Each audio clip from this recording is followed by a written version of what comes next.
এই গাড়িতে যেভাবে এসি ব্যবহার করবেন, এটা হচ্ছে এসির ফ্যান, এটা ঘোরালে এসি অন হয়ে যাবে। এখন এসি অন হয়ে গেছে। আর এটা হচ্ছে এসির কম্প্রেসার অন অফ। আর এটা হচ্ছে টেম্পারেচার, এখানে 24, লো একদম কোল্ড। আর এটা হচ্ছে মোড, এখানে মোড আপনি চেঞ্জ করতে পারবেন। এরপর এটা হচ্ছে প্যাসেঞ্জার সিটের টেম্পারেচার, এই যেখানে কমতেছে, এই সিটে যে বসবে তার টেম্পারেচার।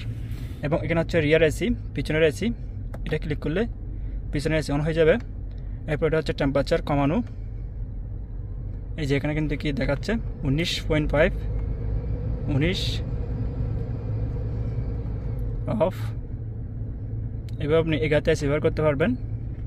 আর এখানে যে অটো রয়েছে, অটো ক্লিক করলে অটোমেটিক ফ্যানের স্পিড বেড়ে যাবে এবং কমে যাবে। যখন এটি ঘুরাবেন অটোমেটিক এসি অন হয়ে যাবে। আর অফে ক্লিক করলে এসি অফ হয়ে যাবে। আপনি এও খুব সহজেই এই গাড়িতে এসি ব্যবহার করতে পারবেন।